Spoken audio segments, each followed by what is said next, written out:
ڤایرۆسی کۆرۆنا مامۆستایانی ناچار بە بەکارهێنانی ڕێگای ئەلکترۆنی ئۆنلاین کرد.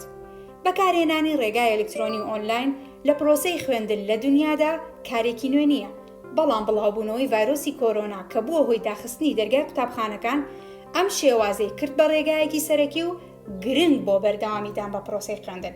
ئەگەرچی بەشێکی زۆر لە وڵاتان ژێرخانێکی باشیان لەو بوارەدا هەیە، بەڵام لە هەرێمی کوردستان کە وەک هەموو وڵاتانی دنیا بەهۆی بڵاوبوونەوەی ئەم ڤایرۆسەوە دەرگای ناوەندەکانی خوێندن لە 27/2/2020 داخرا، لێرە و لەوێ چەند هەوڵێکی کەمدرا بۆ بەکارهێنانی ئەم ڕێگایە، بەڵام دوجار بەردەوام نەبوو و لە ئەنجامیشدا کاری پێنەکرا.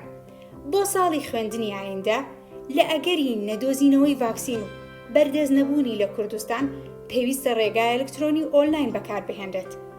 ئەم ڕێگایە لە هەموو بارودۆخێکدا کاریگەریەکی باشی هەیە لەسەر پرۆسەکە، پردێکی پەیوەندی بەهێزە لە نێوان مامۆستایان و خوێندکاران و سەرپەرشتیارەکانیان.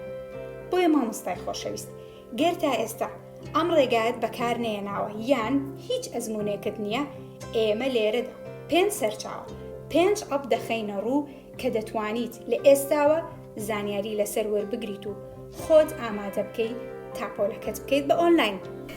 یەکەم سیسۆ، دووەم زوم، سێەم کلاس دۆجۆ، چوارەم کلاسڕوم، پێنجەم فلیپگرێد.